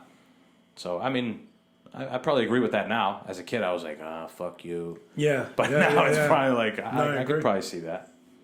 And it's rare that I agree with any of my elementary school teachers, considering I went to a Catholic school. Yeah. I mean, everybody has some wisdom. Right. Yeah. And they were brutal. Like some of those women, some of them were just angry. Did they still hit people while you were there? No. They weren't even nurses. Nuns. Same thing. Oh, yeah. There was like one or two nuns, and they didn't teach. They just walked around and, hi, how are you? And then, Oh, shit, wow. yeah. And they weren't angry white women like they always talk about, angry That's where wrinkly you white women. that's where you met Eddie, right? Yeah, Eddie Cesario. Yeah. These were actually two cool-ass African ladies.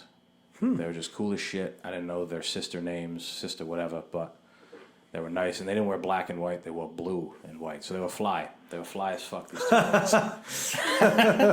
That's cool. No, I wasn't getting beatings. I wasn't young enough. My mom, when she went to school, you could get beaten. And by nuns, because she went to a Catholic school. Yeah, it's fucked up. Be beating the shit out of motherfuckers. But it's kind of a cheat code. I mean, obviously, you learn a whole bunch of things when you get older. But when you're a kid, you have this obviously inflated view of people. Like a cop and a police officer, your parents. You think they're like this super person. Mm-hmm. You don't think that they, argue or they have, all-night benders and come in the next day and have headaches. Like... I don't know. You don't think about that shit as a kid. All you see Not is at an all. angry-ass woman screaming at you. Meanwhile, you know, she caught her husband cheating this morning or some shit. Yeah, yeah. I had that thought this morning. I was helping my neighbors bring groceries upstairs, and they're a couple in their 30s. And I was like, wow, I'm in my 30s helping neighbors in their 30s bring groceries upstairs. Yeah. And it was more profound to me than I have a lot of profound moments as I get older. I just start thinking about shit like what you're describing. And I'm like, wow, we're all out of our 20s, just intersecting at this point in our lives. They could move tomorrow. I might never see them again. Like, they could die. I could die. Anything could happen. We could all hit the lottery. Like, there are innumerable possibilities. And it's just, we are intersecting here. And at one point, I was in elementary school with teachers younger than all of us.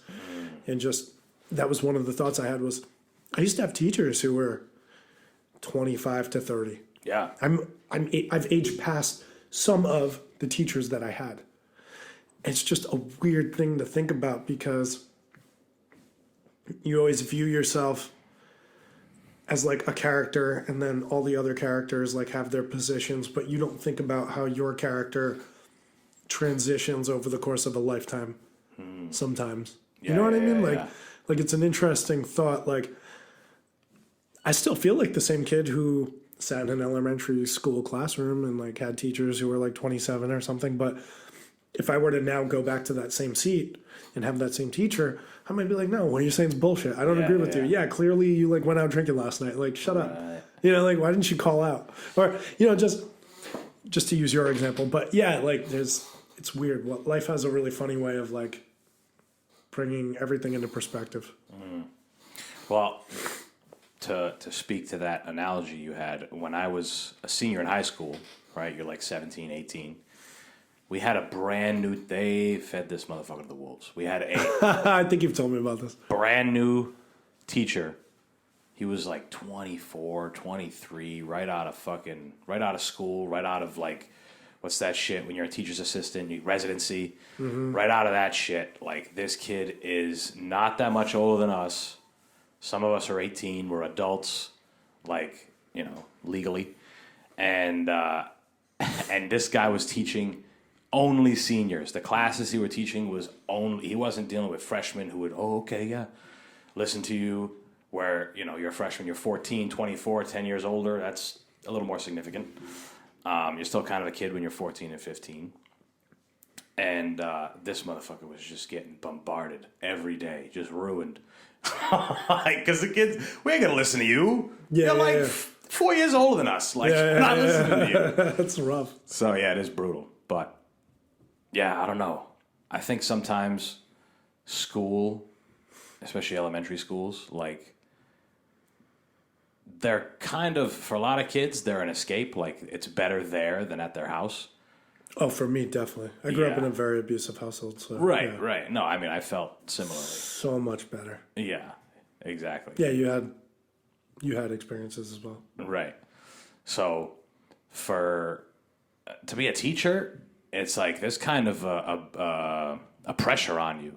Like, you can't, it's almost one of those jobs you can't have a bad day. I forgot who it was. I felt that way as a coach. Yeah. Still do. Because people rely on you for a certain I feel that way as an adult coach. Yeah. I felt that way coaching middle and high school kids. When I have to deal with adults who are clearly going through it, Yeah. and I have to be sensitive to the fact that they're adults. I can't just be like, oh, you should do this or you should do that. It's like, first of all, I don't always have the right answer. I frequently have all the wrong answers. But also, you just have to be sensitive to someone's situation. It's not like they can just escape. Now they have kids. Now they're married or, you know. And you're just like, damn, I have a lot of responsibility. Yeah. You know? They have some of the harder fucking jobs. You know, it's like, I forgot who it was. Chappelle, maybe. He had a skit where he's talking about, talking about police officers killing people.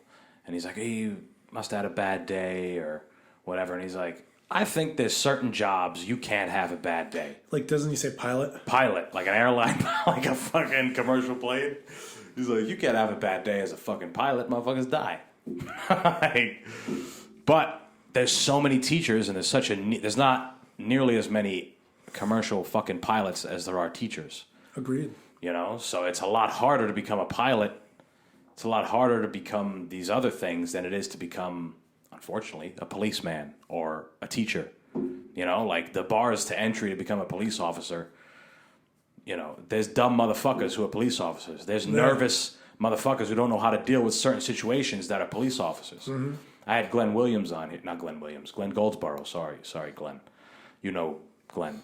Yeah. I remember that episode. Yeah. And he spoke a lot to being a kid from the inner city and knowing how to deal with situations that a kid from Lincoln might not know how to deal with, or a kid from a highfalutin area might not know how to deal with. This guy's on drugs. He's acting crazy. We got to get him to the drunk tank, or we got to get him over here. We don't got to beat his ass. We don't have to, make a fucking an example out of him. We have to handle the situation differently than we would. He's not violent. He's just acting a fool. He's making a fucking scene. We got to get him out of here. So he kind of talked about that, where he's like, I come from a certain place where I can deal with that type of shit. Which, if you don't come from that place, you should have some kind of training. Not to get into, how police officers should be trained. No, but, I agree. He just brought that up. That's why I trust Tom Evans more as a cop than I do a lot of other cops, because aside from my view on policing, which is, abolition, it is what it is. Right. But but I still train cops, and I know they won't be abolished tomorrow. So, it's like I have a nuanced perspective. But he's told me about situations. Oh, everybody reached for their pistol, and I teeped the guy and put him in a headlock and, locked him up. And they were like, oh, we thought we were going to have to shoot him. And he's like, no. Why would you think that? Yeah. If you just had a teep and a front headlock in your arsenal, you would never, you would have never even considered that. Yeah. You would have shot this guy in his own house during a domestic dispute instead of just throwing him in cuffs. Right. Which is crazy to me, because I don't know the particular training scenarios that they have for police officers or the programs or whatever. But you would think that they would have incredibly legitimate training when it comes to diffusing a situation without murdering somebody. Like when it comes to hand subduing a guy. Now, I'm not saying that's always the right answer, because you could, hey, I'm going to grab you, and he's got something, bang, or he's got something, stab. That's not always the right situation. That comes with experience, it comes with whatever. But, if you're a police officer, put it this way, if you're a police officer, you should train jiu-jitsu or some program faithfully throughout your tenure as, and it shouldn't be on your own. You shouldn't have to go to Team United or another program that's doing the Adopt a Cop, where you get to train for free. That should be included in the fucking pamphlet that says you're going to be a police officer. I agree. As much as shooting or I guess shooting, right? Training is. Right. That shit is a fucking stress. They make sure you get on, you target practice and the whole nine, at least through basic or what's it called, the academy. Once you get through academy, then it's like, you don't need to keep up on any of these skills, which is fucking mind-blowing as well, and that's why I train cops, right? On one end, I was just talking to Tyler, the one who recommended Steinbeck to me. Not Steinbeck, but in Dubious Battle. And we talked about it, and I said, I'm writing an essay where I talk about the 3 areas of change, like socio-political change. One area is your utopian view. What would you like to see society look like? It could be ridiculous. For me, I'm an anarcho-syndicalist. It is ridiculous. Society doesn't look anything like what I would desire it to look like. For most people, their utopian idea is ridiculous. Yeah. But you have to have that as like a guiding star. That's your North Star. Like, we always move that direction, but we'll never get there. Dream school. What's that? It's your dream school when you're applying to colleges. Yes. And then in the middle, you have your agitation from outside the system inside the system. So you're in the system, but you're really moving it to change. Yeah. And then on the far end of the spectrum, you have your very slow, gradual change from within the system. So that's why I can be an anarcho-syndicalist, and I can also support people like Matt Brown and Cynthia Mendes, who are really agitating, but within the parameters. I'm outside the parameters. And then I can also train cops, because you know, fuck it, I don't care. I'm an honest dude. My friend Brian Yepes, he comes to my gym for free. His daughter is my fucking niece. I train him in Brazilian Jiu-Jitsu and Muay Lao. I want a Latino who can run into a house where there's a domestic dispute, everyone's shouting in Spanish, there's weird stuff cooking on the stove, there's maybe some music playing that some guy from Barrington doesn't fucking understand, and he wants to reach for a pistol, or Lincoln, like you were saying. Brian comes in and goes, all right, yeah. I also speak fluent Spanish. I've also lived in Colombia. This is not freaking me out. Right. I'm going to speak Spanish. I'm going to drown out the music because I've heard it a million times. Even down to the smells on the stove don't bother me. Nothing's freaking me out about this situation. I'm going to put you in cuffs. I'm not going to shoot anybody. Right. I think that's important. And so I'll always train cops for free because, in my best estimate, that's one way that I can make a real difference tomorrow. Yes. Literally tomorrow. It doesn't mean that, and I've had conversations and debates with some of my friends who are in like some of the more radical communities, and they say, how can you work with cops? And I say, do you actually want vulnerable populations to have a better life tomorrow? If you do, you have to make some concessions. I'm still fighting for the change you are, and I'm still working with the middle ground. But ultimately, I'm going to make change wherever I can make change. Yeah. So. Yeah, it's an incremental piece. Training the cops. And if you just ignore that, then you're ignoring a huge piece that could make someone's life actually better. Right. Well, the book I'm reading. Sorry. No, I mean, I don't know. I might have initiated that tangent. I don't give a fuck. This is a goddamn show. We don't care. No rules. I got a fucking Bible that I'm reading. Democracy in America. Yeah, that is. It's written by Alex Tocqueville, who, I think that's how you pronounce his name, Tocqueville.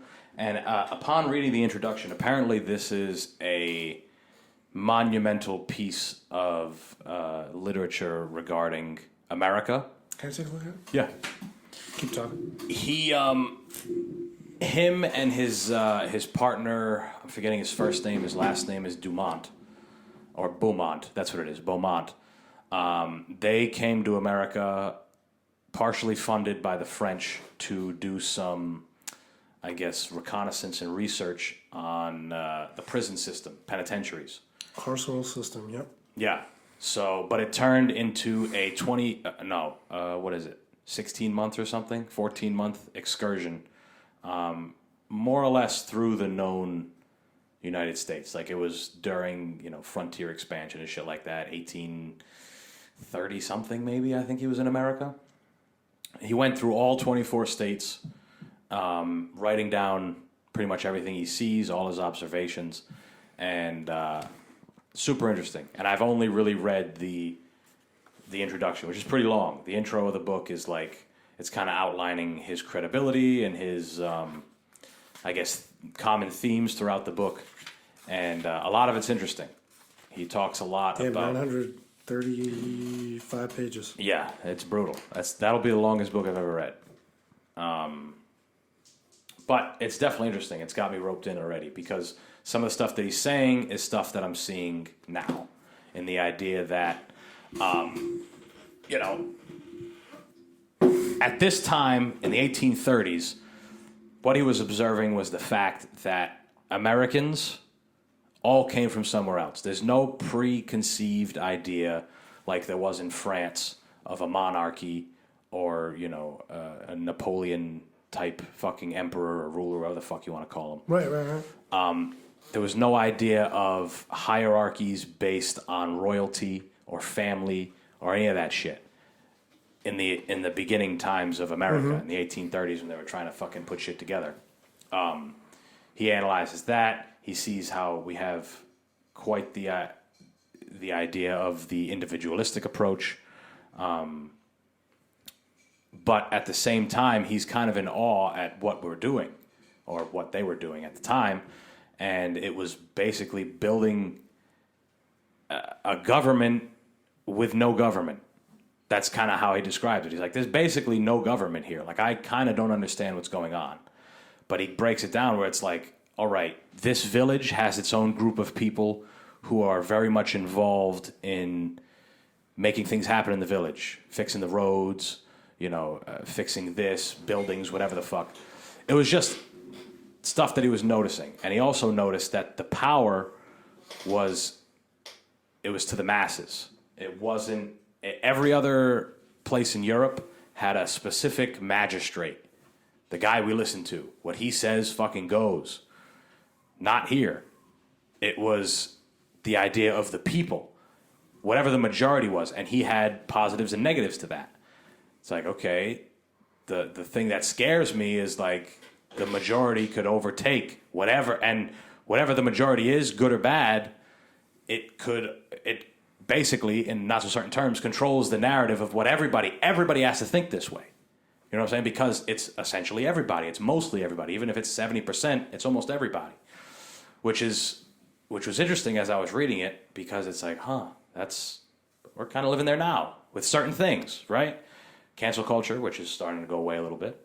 Dave Chappelle, Louis C.K., these guys that are kind of combating it and saying, hey, go fuck yourself. It's still running rampant through different industries, right? Like Hollywood. Comedians are kind of on the outside. It's like comics are like, they shouldn't be under the same microscope, and people are kind of realizing that. But it's still going on in Hollywood and politics and, all these other things. And it's like, there's cancel culture. There's this COVID thing where if I'm for the vaccine, I'm not for the vaccine. Treatments, no treatments. And, it's a mass thing. And if you're on the other side, it's almost like, you're getting alienated. Mm-hmm. And it was just interesting to see that perspective from so long ago. He already saw that shit happening. Yeah, hell yeah. And I'm sure it was already happening then, just on a different scale and about different things. But pretty interesting, off rip. Yeah, let me know how you like it. Yeah, it's going to be a fucking while before I get to the end of this motherfucker. I'll have to take a look at it. Yeah, I asked you about it a little while ago because Caroline got it for me last Christmas. Mm-hmm. And I remember you talking about it. You hadn't said you were familiar with this gentleman. No, but I need to take a look at him. I will after this conversation. Yeah. Well, I told Dave, I'm like, Dave, I got this book, Democracy in America, because he's another big-time reader. And he's like, dude, that's my favorite book, like, ever written. And I'm like, really? And he's like, yeah. And he told me basically what I told you about it was a guy who came here and wrote all the things that he fucking saw. And, yeah, I don't know. I think it'll be cool. That's the thing. Once you find things that you are actually interested in, like when I bought like 8 books at Dave & Buster's. Dave & Buster's, I keep calling it that. Barnes & Noble. I went there, and my family got me a $150 gift card for Christmas. Which is dope. So I went there and bought a fucking shitload of books that I can't wait to get through. But once you figure out the shit that you're interested in, reading becomes so much more fun. So easy. It's so much better. Or at least stuff you want to learn about. Like, I'm not even necessarily, you know me, I don't know much about politics, but this is interesting. Like, this guy wrote some shit mad long ago that people are like, hey, look, it's still kind of relevant, Like, that shit's always interesting to me. Always. I got, what's the book over there? Food for the Gods, or Food of the Gods. That'll be an interesting one. What's that about? It's written by Terence McKenna. It's about mushrooms. Oh, that's good. It's going to be an interesting read. I've heard good things about it. Oh, I saw that documentary where they talked about the evolution of apes through mushrooms. Yeah, the stoned ape. You told me, and I was like, wow, this is like true. Interesting, right? That's really interesting. It's something I want to look more into. Yeah, I'm pretty sure Terence McKenna is one of the guys who like put that shit forward. That's what made me think of it. Yeah, I'm like, oh, that's pretty cool. Yeah, that's an interesting fucking thing. Imagine if we just all became this way because a bunch of monkeys got high as fuck and started making things. I think it's probably one of, many. It's cooked meat, I found out. It's one of the big catalysts. Like the caloric intake allows for like a lot of activities instead of just foraging for food. Yeah. Interesting. It's weird things. Stopped us from using our appendix. Right? Our appendix is the one we don't use anymore because we cook our meat, I'm pretty sure. I'm not entirely sure, but it could be. Yeah, that sounds about right. I'm pretty sure it's the appendix that... It's like vestigial. We don't use it anymore. Biological structures that are no longer in use or obsolete are considered like vestigial. I'm pretty sure that's the one. I always get it confused with the pancreas, but it's not the pancreas. No, pancreas still. You need that motherfucker. Yeah, the appendix, it's crazy because if it blows, you fucking could die. But the shit that was in there was meant to break down raw meat. But since we learned how to cook our meat, we don't need it anymore. Yeah, it's insane. Yeah. I wonder if people who eat a lot of raw meat still use it. Like if you eat a lot of tartare or sushi or some shit. Or, what's his name? Liver King? Yeah. Steroid King. That D-ball man. He's funny. Yeah, that guy's rich as fuck. Off of like a supplement. He's like a supplement tycoon, I guess. Yeah, and he does a lot of things. But the YouTube views, the everything, It's because he does outlandish shit. People love outlandish shit. I think he's got some good points. Yeah, no, it's He's like, interesting sleep stuff. on this kind of bed. Use your bare feet. Work out. Stuff earn your you meal. say. I'm like, yeah, I agree with a lot of this. A lot of it I don't agree with. I also don't know if he readily admits that he's on steroids, which he clearly is. Yeah. There's always good and bad. I can find the good and bad sometimes. Yeah. Well, motherfucker, we've gone for a little while. This is Motherfucker nice. Jones. This, what? I said motherfucker Jones. Where's that from? That's from some stupid movie where Jamie Foxx is called Motherfucker Jones. And they call him Motherfucker because... And he tells this story where he's like... my mom was sleeping and I crept into her room and I leaned in and I reached into her purse and stole money from her and I really fucked her over. So they call me Motherfucker Jones. He leads you to believe that it's sexual, but it's not. Yeah, he stole her money. I can't remember it's got some of the guys from The Hangover. Okay. I don't know. I'll have to look up the movie. Until next time. I'm sure people are listening now like, I fucking know that movie, you idiot. Yeah, but nobody will fucking tell us because they're fucking stingy with facts. Fucking assholes. Yeah. Well, guys being the people listening, I think we're done.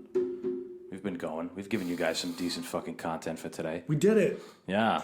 Last minute fill-in. John, I think the last time you came on was with James. The time before that, you were a last minute fill-in as well. Yep. But that episode got lost. No, we ended up using it. That was the first time you were in here a while ago. It was a while ago. Oh, shit, really? Yeah, you haven't been on here solo in a little while. What the fuck? But it's good. It's good. It keeps it fresh. Fresh. All right, motherfuckers, we're done. Follow John at... _strenuous_life. If you haven't heard _ it 18 times. That's on Instagram. On Instagram. Yeah. Also, The Strenuous Life on Twitter. There might be underscores. I don't remember. I thought it was the poetic something on Twitter. Asian poet. Now I changed it. Just to make it consistent. Gotcha. That's the way to do it. Branding, motherfuckers. Yeah, I'm starting to think about it, I guess. But yeah, check me out. What's up? Boom. Guys, follow the show. Links in the description. First guest episode of the year. Who gives a fuck about any of that shit anyway? We're doing this podcast no matter even if the year just disappeared on all calendars and everything, there's still podcasts. Fuck yeah. So who gives a fuck? Guys, we're done. So long. Have a great rest of your Thursday. Talk to y'all on Monday. Peace. Didn't record a second of it. Really? No, I got it. Oh, all right. Oh my God.